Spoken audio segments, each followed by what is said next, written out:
Madison Square Garden, the Mecca, the home tonight of a doubleheader in the Jimmy V Classic between number 1 Tennessee and a really bad Miami team, and then a Michigan team ranked for the first time since 2022, and Coach Calipari's Arkansas Razorbacks. Let's start with the new number 1. That is Tennessee, Joe. Ranked atop the AP poll for the first time since 2018-19. They are undefeated. They are perfect. Miami has lost 6 consecutive games. The Volunteers are a 16.5-point favorite inside the Garden. What do you like? Well, I lean towards the under in this one here, Ben, simply because when you look at Tennessee, we're talking about being ranked somewhere around 282nd in adjusted tempo. Miami is worse, 287 here. So it feels like what we just watched with Miami and Clemson, who is very good defensively, that it feels like this could very well on a neutral court be a bit of a rock fight. I don't see Miami speeding up. I don't see Tennessee speeding up. Teams have been destroying Miami from the outside from 3. If that regresses, or if Miami can finally figure out how to stop playing hero ball and actually play some team basketball, which is very strange for Jim Larrañaga teams. It really, really is. They're going to get blown out here, but not just blown out.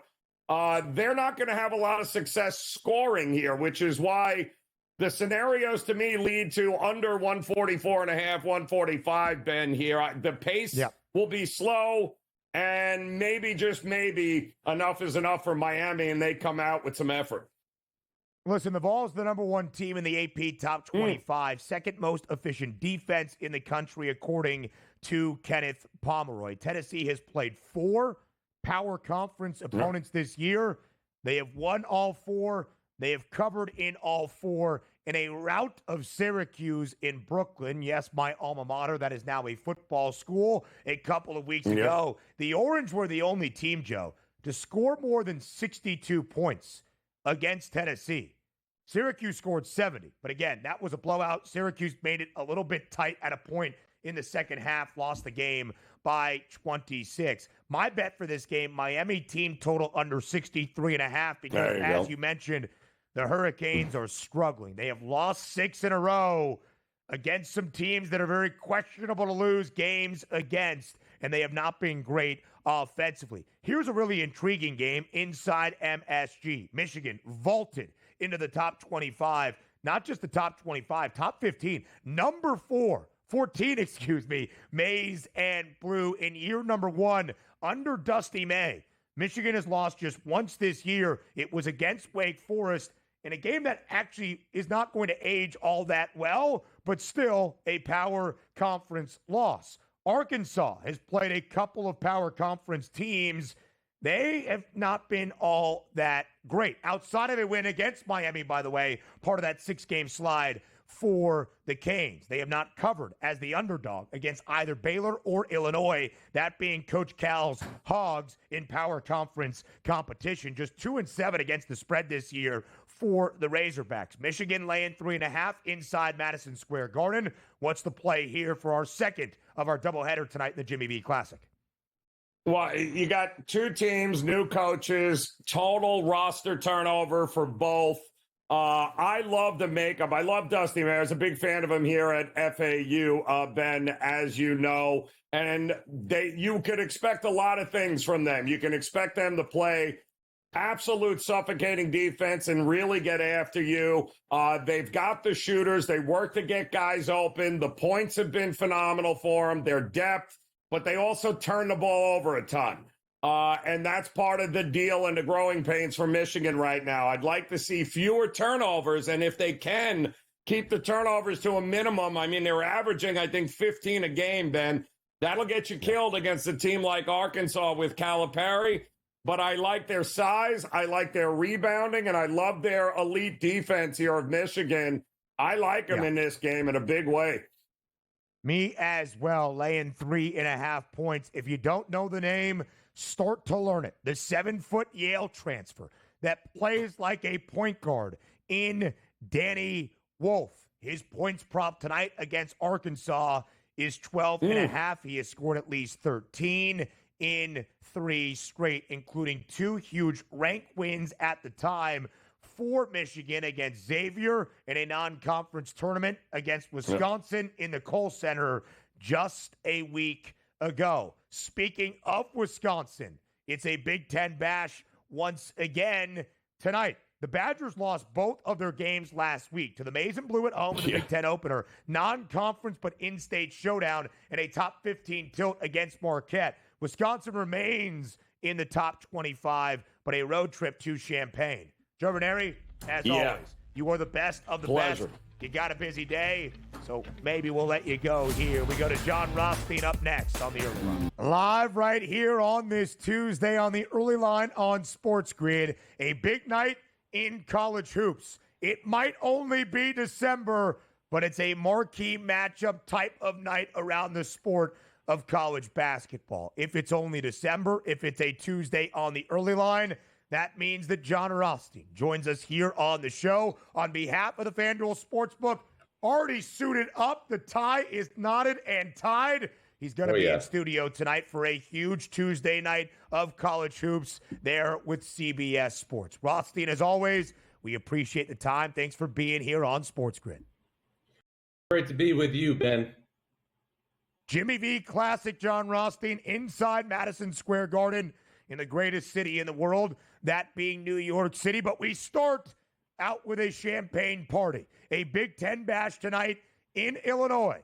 The Illini looking for Big Ten win number 1 after losing in OT on Friday in Evanston against those Cats. Always good as a dog. Same story for Wisconsin. Upset last week, John, inside the Kohl Center by Michigan. In fact, Wisconsin lost both of its games a week ago to the Maize and Blue, the in-state showdown against Marquette. Tonight, though, in Champaign, looking for win number 1 in Big Ten competition. The Illini, a 6.5-point home favorite inside the State Farm Center. John, what's the key matchup in your estimation?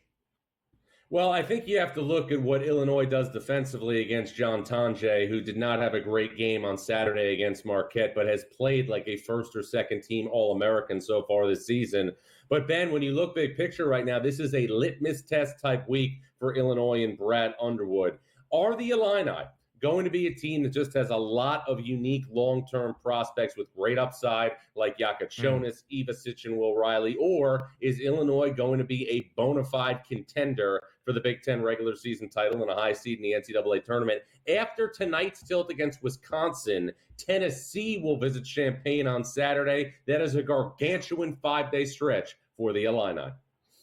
John, when you look at the Big Ten title odds right now, we discussed it earlier in the year, until proven otherwise, that Big Ten regular season crown still runs through West Lafayette, but Michigan is the favorite at plus 340. There you see the Illini at plus 750. Wisconsin, a 20-1 number, despite being a top 20 team in college hoops. When you look at Purdue or elsewhere atop the odds board, who do you think is the best challenger to the Boilermakers at this moment? Well, I think there's a number of different ways you can go, Ben. I think for all intents and purposes, obviously, the balance of the Big Ten is going to be a major, major question when you look at this conference. I don't see a team that's really in position to push out among the rest. I think a couple of days ago, you'd have to say Dana Altman's Oregon Ducks. But I got to tell you, the performance that UCLA had on Sunday in Eugene was really impressive. I'm not saying, obviously, that UCLA was flawless down the stretch, because it wasn't. UCLA for 37 minutes was clearly the better team than Oregon. And in the last 2 or 3 minutes, there was a lot of miscues that Mick Cronin's team will need to rectify. But UCLA is markedly better than the team the first week of the season that went to Las Vegas and lost to New Mexico. I see the Bruins resurgent.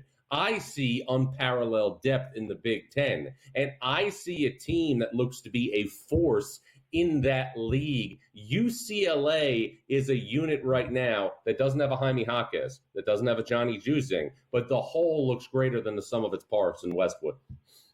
Third best price for the Bruins to win the Big Ten championship this year at plus 650. Huge road win in Eugene over the weekend. Oregon still ranked 12th in the country. But, John, the favorites to win the Big Ten title right now in year number 1 with some Dusty May magic in Ann Arbor. That's the Michigan Wolverines. Dusty May has come in right away and made Michigan an 8-1 basketball team with a couple of huge Big Ten victories to start off their conference slate. What has Dusty May done so well for the Maize and Blue this early on?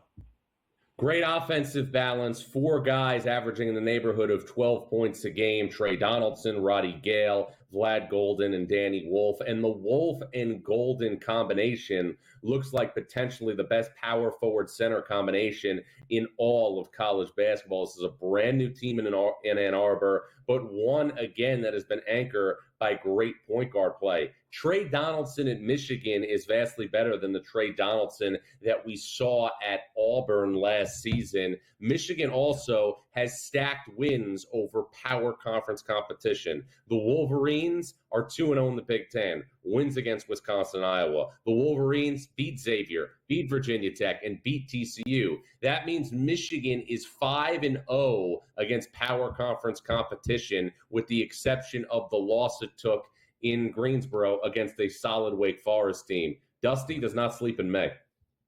No, he certainly does not. They have responded with those 5 consecutive victories against power conference foes. Another one on the line tonight, John, inside Madison Square Garden. Taking on John Calipari and the Arkansas Razorbacks. Michigan, 3.5-point favorite inside MSG. What's the key matchup in this game tonight to end out our doubleheader inside the Garden?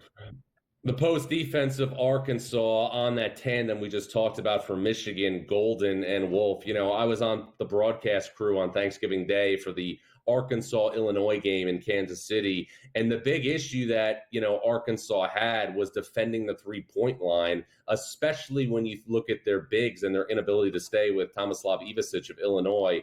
I see potentially some of the same issues tonight for Arkansas on defense against somebody like Danny Wolf, who can play away from the basket. That's going to be a key thing to look at. Another question, too, for Arkansas is, can John Calipari get consistent play all at the same time from Boogie Flan, DJ Wagner, and John L. Davis? There's been pockets of quality play from Davis and Wagner, but all three have yet to be clicking on the same time. If that happens, combined with the Due Theroux, you're going to have a pretty capable Arkansas team in that SEC fight. But the Razorbacks are still searching for their first marquee win of the season. The best win that Arkansas has to this point is a road victory over a struggling Miami team. Miami has lost 6 straight. They will take on the number 1 team in the country now in Tennessee to open up the action at the Garden tonight in the Jimmy V Classic. You can see that 16.5-point spread. John Rothstein, as always, we appreciate the time. Enjoy your College Hoops Tuesday. More on the early line next.